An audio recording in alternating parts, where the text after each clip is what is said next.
Hey folks, Curtis Stone here. Welcome back to our state and province series where we analyze all of them in North America and put them through the lens of homesteading as our context. And today we're going to look at Alabama in the South.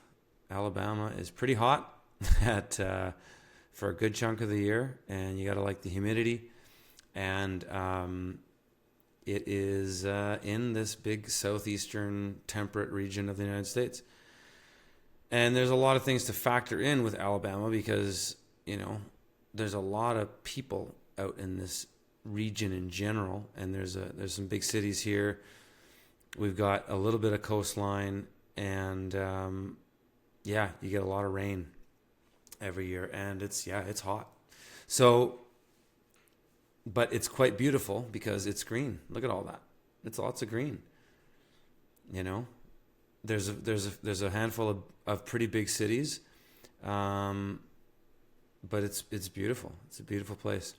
So let's start with our no-go zones. All the big cities, basically: Huntsville, Birmingham, Montgomery, and Mobile. Is that city?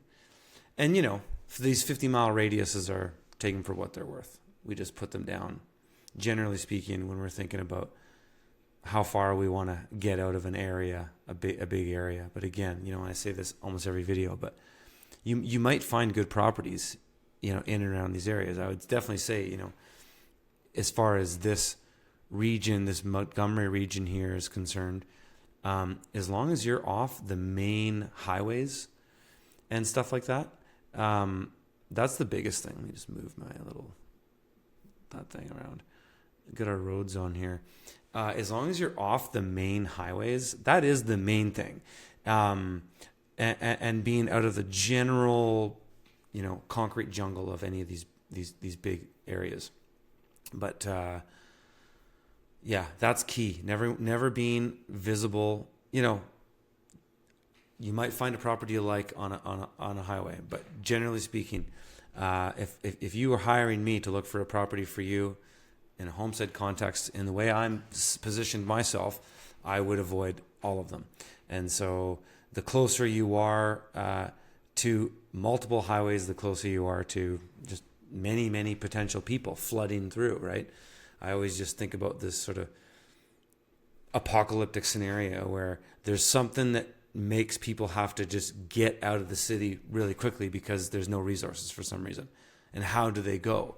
Well, the way they go is they get out on, everybody has a tank, close to a tank of gas in their car, and they can go as far as that. But when they all go out of the city at the same time, there's going to be a lot of traffic. And so that's going to create all kinds of problems. And it could potentially mean that a whole, geographical area from the urban to the beginning of the peri-urban area could be jammed up, and then there's a lot of people just getting out of their vehicles and trying to just survive. Imagine every zombie apocalypse movie you've ever seen. And not to say that that's a scenario, but that's a worst case scenario that could potentially happen. And so, think about where you want to be or how far away you want to be from these places. So anyways, we typically avoid the big cities here. Let's look at some good areas. And we got some really cool properties in the mix here we can look at too. But this little area up here around this town and collection of townships, Hamilton and Yampertown and Heckleburg and Hodges and Scottsville, there's going to be things that you can get. There's going to be all your amenities will be here in and amongst these collections of towns. So you could be up in the mountains of some of these areas in Alabama. Like, this is beautiful country. There's no big ag here. There's lots of trees. There's lots of ponds and things like that in here too, because there's a lot of rain in Alabama. Hey, look at this. These are things you want to watch out for. This is, that might not be a CAFO actually. That might be.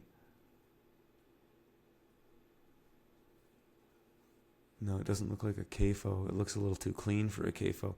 But you get a lot of those in Alabama. Look at all these. A lot of these are just industrial chicken farms. Yeah, that's what these are. And they're gross. They stink. you don't want to live near these. Like, these really stink.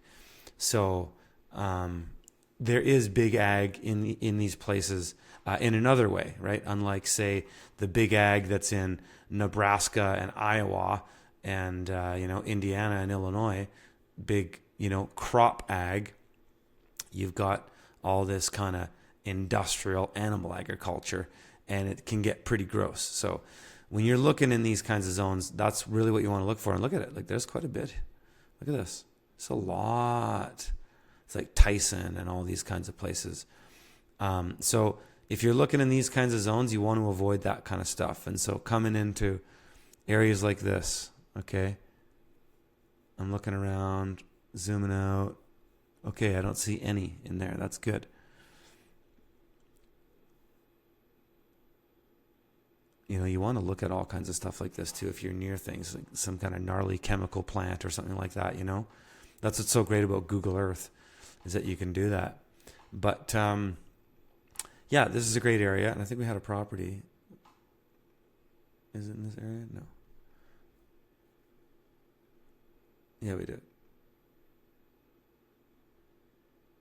80 acres here, close to Detroit. Okay, so this is great. Looking around, I'm always just doing a bird's eye view, scan around, zoom out a bit, look around. Okay, I don't see any industrial farming. I don't see any airports. I don't see any industry. What's this? There's some kind of industry. Is it some kind of gas plant or something? But it's not too close. Big replantation there. But beautiful, beautiful property. Lots of trees. Totally just hidden. That's what's cool about Alabama and parts like this, where you just get these treed areas that are just totally tucked away. And you got a pond in here, maybe two. We've got some fields. It's just a blank slate. Little landing area. It's a wicked pond. Looking at a property like this, so this is your main access in. And that's great too. It's like, that's a dead end road, man. That's so cool. So you're coming in, you got your house. This looks like a ramshackle type house. That's one of the things about these southern climates like this, is that wood rots. Things get weathered really easy down in these climates. So you find a lot of crappy old buildings on properties like this. But let's say you were just going to buy this. It's pretty much a raw land deal, and your driveway's here. You got perfect wicked access, but it's totally hidden. You just clear an area like 5 acres is really all you need to do much of your homesteading. So look at this. You could just clear out trees between the pond, and you could even, leave some trees in and around here, but that you have everything you need for your homestead there. And you could make this a pretty wicked turnaround driveway. You could do something like, take your path tool here. You could have an access coming in like this. And you could have a turnaround there. And then what you would do with this is then you put your other infrastructure around this. And that's why turnaround driveways are great, is they make access and zones of use easy. And those are two of the 11 scales of permanence. When we're talking and we analyze property, we talk about the scales of permanence, and we go through all of them. Climate, geography, water, access and circulation is one of them. It's an important one too. And zones of use is another one, which is all about how do you use the property, and how do you expand into it, and how do you add zones of use, just like in the permaculture, in the early Bill Mollison books, talking about zones. Your zone 1 is your immediate homestead, kitchen, garden, herb spiral, right? Stuff like that. And then zone 2, you've got some egg layers and maybe some meat birds you move around and some fruit trees and so on and so forth. Zone 3, getting out to maybe some pastured animals, some silviculture, stuff like that. Zone 4, even hunting and things like that.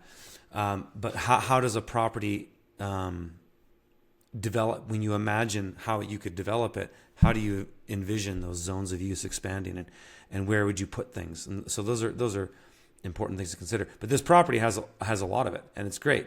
That's why I love big properties too. Is like 95% of what you do is here, and the rest of this is just enjoyment and space and fresh air, right? So let's go see another one in another area. What else have we got here?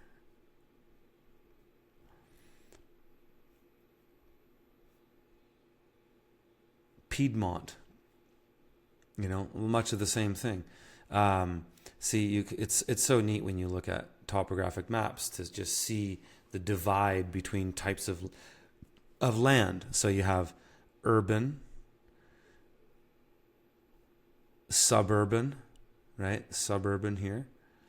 And then we get into peri-urban, right? All the fields and stuff like that. And then we get into rural. And this is rural. And so I typically say, get in the rural areas. The rural areas are where you want to be. There's less industry. Look at this. This is interesting. Some crazy development. The rural areas are where you want to be because there's just less industry. And, the world that we live in is all about money. And as I always say, where the money flows, the policy goes. So when there's more money and infrastructure in a place, there's more policy. There's more government BS. That's why I like rural areas. I like dirt roads and trees, essentially, right? So there's your peri-urban, and then here's your rural. And so when you get into these rural areas, I mean, this is actually a pretty badass part of Alabama here. There's lots of, look at this. This is just amazing. Out in the sticks. Beautiful. Did we have another? Yeah, here we go. We got another 80 acres here, just northwest of Piedmont. Okay, so this place, wow, this is kind of cool. So they're doing some kind of farming here. It hasn't been really done well or that often. Private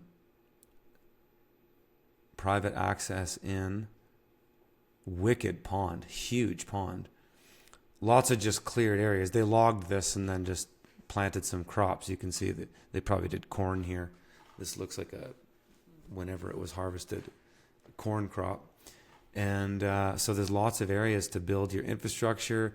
Man, you can have on both sides of the pond. That's super cool. They put a little land bridge in there, probably have a big culvert in there or something. It's also a wicked catchment. Look at this.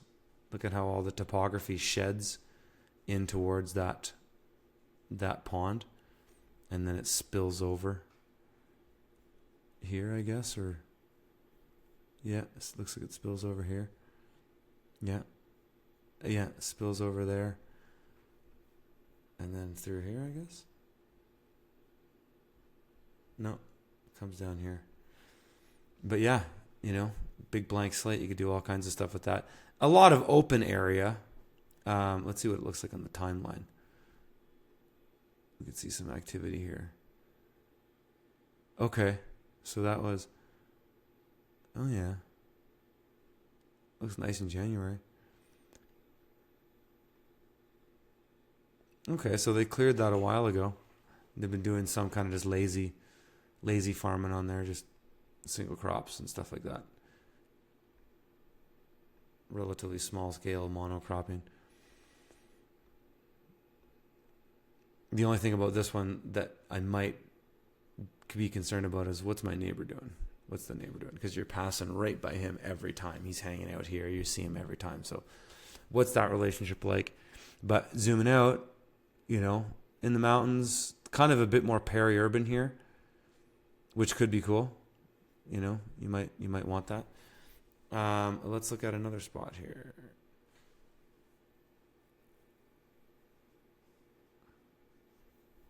Okay, so down in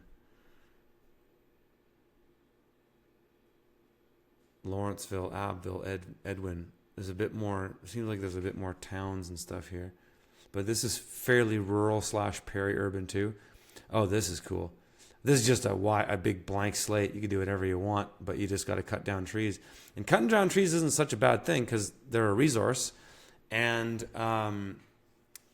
they take a lifetime to grow and an afternoon to take down. So better to have them than not. But you got a small field here that you could start something with. This is basically just raw land. There's nothing really here. So you'd have to, put in infrastructure. But if you were to clear a place for a homestead in here, you'd probably just take off what you started here and just open up this area. And maybe you could get your kind of open. Maybe you'd open up along this road a bit. You'd kind of open up all this. You get 3 acres real easy there. And then you might just come in here. And so, if you haven't watched this video series, I've often refer to 5 acres in that it's a number where you can pretty much do the whole gamut of homesteading activities. On 5 acres, you got enough room for a small crop farm or a market garden, maybe any type of small farming enterprise, doing pastured poultry, collecting eggs, doing maybe some dairy cows. Probably not raising cows for beef. Definitely not, at least not much. And having all the buildings, a greenhouse, a nursery, a shop, all that kind of stuff. That can all fit within 5 acres. You can pretty much have your whole homestead as far as its utility in 5 acres. And so the great thing about having a big piece of land is that you get that enclosed in a private area, which is similar to mine because I'm on 40 acres and this is 50. But everything you need is in a fairly small space. So you want to put in a turnaround driveway. You want to have your buildings and infrastructure around that. You want to have some of those things that make the flow of using that and doing your chores and things like that really easy. And when you have a blank slate like this, you can kind of just do it from scratch, which is kind of fun. And you can really think it through. But that's Alabama, folks. Some good spots, some spots to avoid. I would be inclined to just be further up north, closer to Tennessee and further away from Georgia and Florida. But that's just my preference. And in these mountainous areas, I just don't like the volatility of the ocean. I never have. That's just me. But maybe I'm a scaredy cat. Okay, folks, we'll leave it there for this one. If you guys liked this, smash the like. Let me know where you want me to go next. And if you want to learn more about me doing things like this on Google Earth, want to learn some tips and tricks, click a link. There's a web class that you can go watch, and it'll show you some of these tools that I use that can help you find the perfect homestead property. All right, folks, we'll see you in the next one.